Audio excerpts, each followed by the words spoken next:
The Witch in the Wood by T.H. White, Chapter 25. Gareth had escaped from his mother's embraces at last. He had dried his tears, feeling partly uncomfortable and partly enraptured. The famous primroses had been set up, with great empressement by the Queen, in a cup with no water in it, and now he was free to go. He scampered out of the royal chamber and went spinning down the circular stairs, like a teetotum. In the middle of the great court, he stopped and looked about him for his brothers.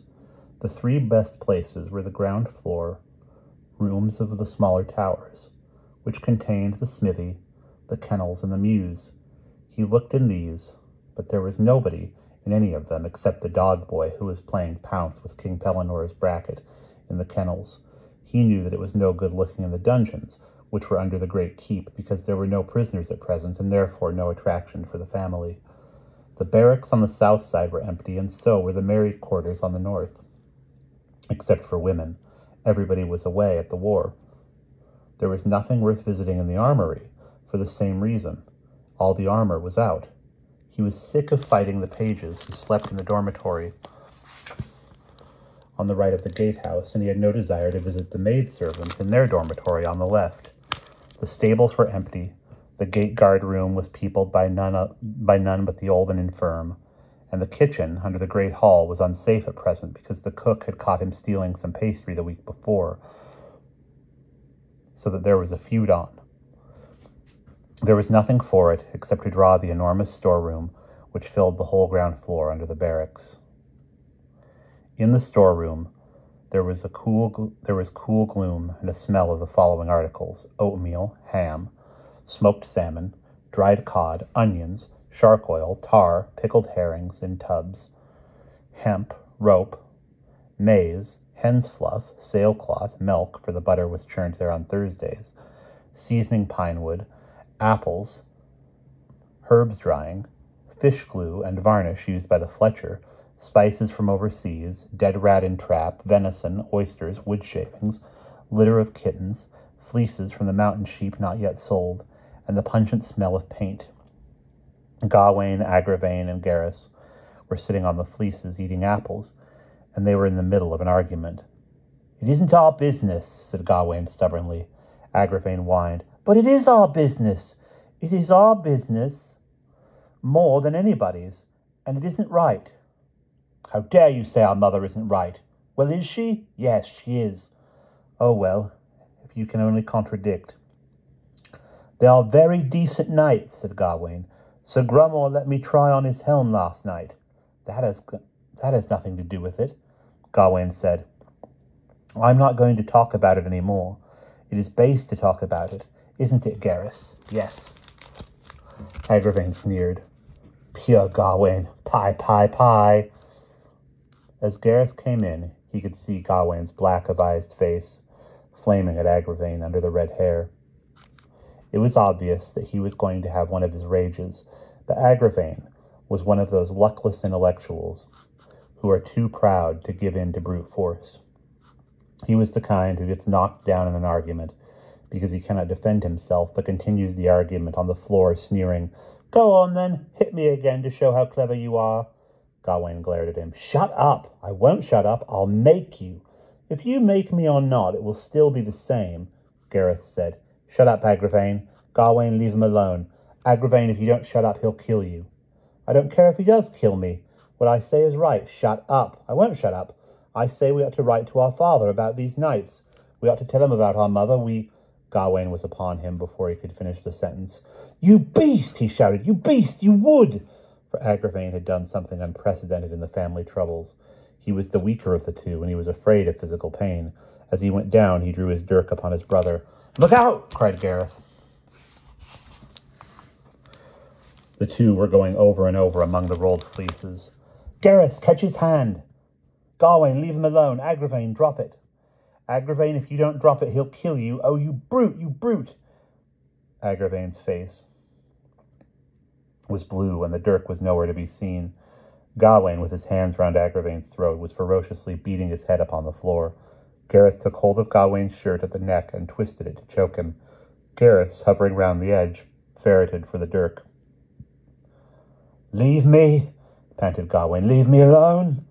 He gave a grating or husky noise in his chest like a young lion making its coughing roar. Agravain, whose Adam's apple had been hurt, relaxed his muscles and lay hiccuping with his eyes shut. He looked as if he were going to die.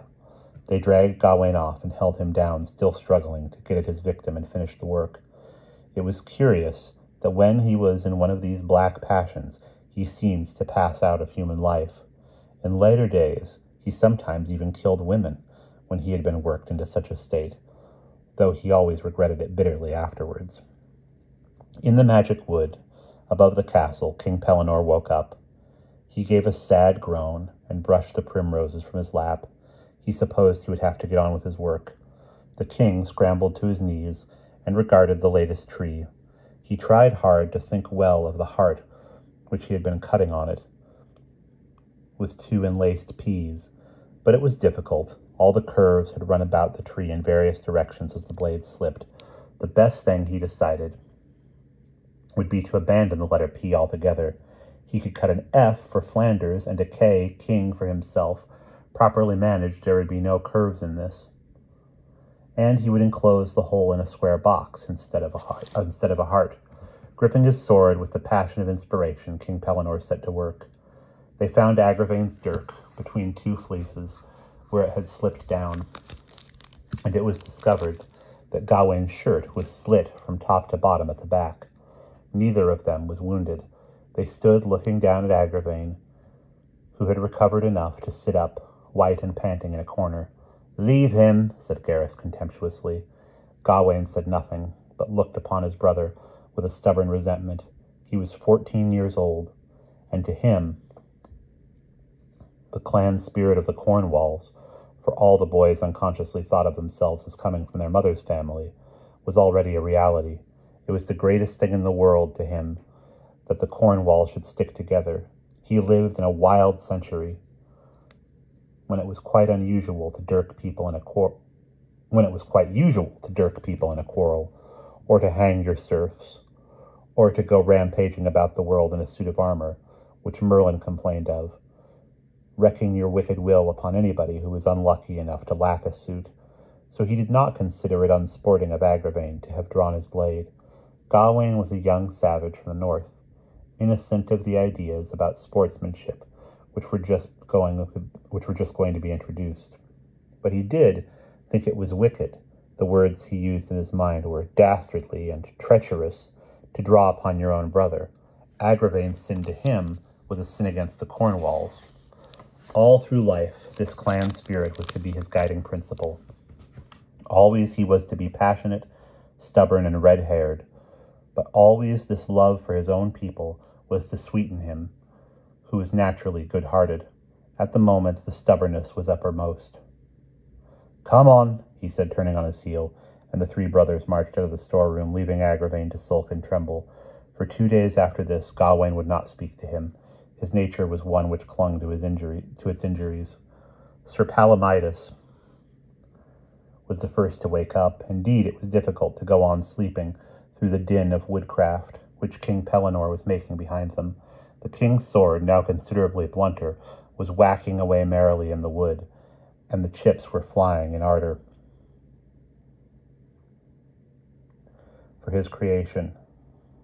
of his creation. The king's sword, now considerably blunter, was whacking away merrily in the wood, and the chips were flying in the ardor of his creation. "Hey!" inquired Sir Grummore in a loud, neighing voice when Sir Palomides nudged him. "Hush," said Sir Palomides. "Purra, hist." "What are you hissing for, old boy?" "The monarch is afoot." "Oh, I see. Beg pardon, must have dozed off for a minute. Don't you know?"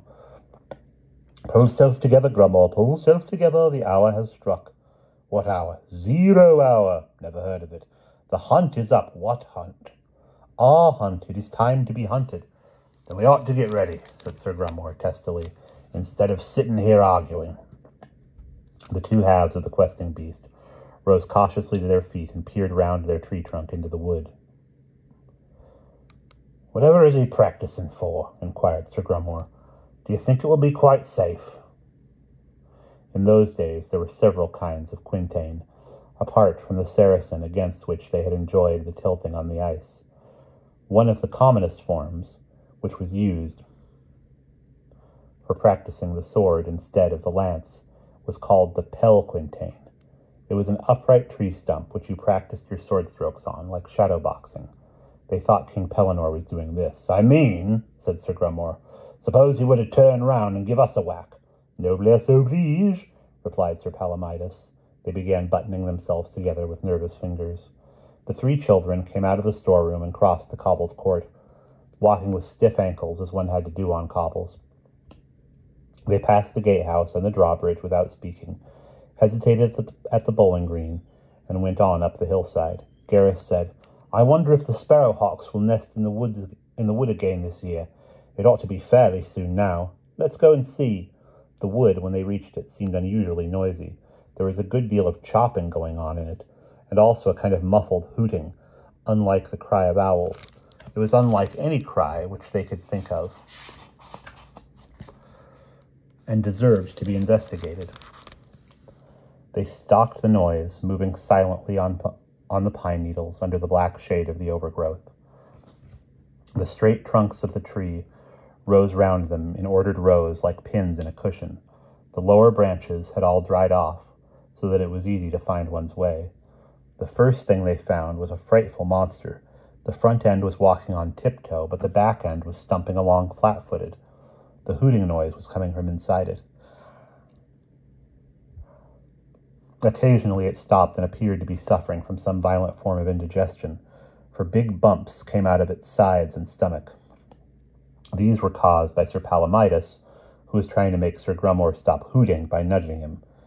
Sometimes it lengthened out alarmingly when Sir Grummore lagged a little, but it became normal again when the back legs ran a couple of steps to catch up. Then it was inclined to concertina. At other times it trod on its own heels and skipped with pain. When this happened, both ends changed steps simultaneously, which resulted in its treading on its heels once more. It seemed to move in sorrow and dread. The next thing they saw was King Pellinore. He was glaring at a pine tree, rushing at it with his sword, making a slash and stepping back again to observe the effect. He was so wrapped up in his work that he had not heard the monster, which appeared to be stalking him. The monster, after a final convulsion inside it, stopped hooting. It advanced upon the luckless king, with both ends on tiptoe, and halted just behind his shoulder. The king stepped back, narrowly missing its toe. The monster retreated hurriedly, tripped, and sat down in its own lap. It gave out a low mumbling, which was lost upon the enraptured artist, and scrambled to its feet in the silence of the pine needles. Then it stood still once more, waiting and watching. Gradually the boys saw that the monster was becoming interested. Its neck stretched out more and more over the king's shoulder. Its front end began to make sympathetic movements, as if to help the king. "1,000 pardons," said the monster humbly, "but yours truly fails to catch the full symbolism of the K." King Pellinore swung round as if he had been shot. He stood for a second, gaping at the apparition. "Oh, my God!" squealed the king in a high falsetto. He threw his sword upon the ground and began running for his life. "Hi! Hi!" cried the monster. It began running after him clumsily, the back end misguidedly prancing and hooting, under the impression that it was being hunted. "Hi! Hi! Wait a bit, Pellinore. It's only us. You needn't run away." But King Pellinore reached the castle a good quarter of a mile in front of it, and commanded the drawbridge be drawn up. And that's the end of chapter 25.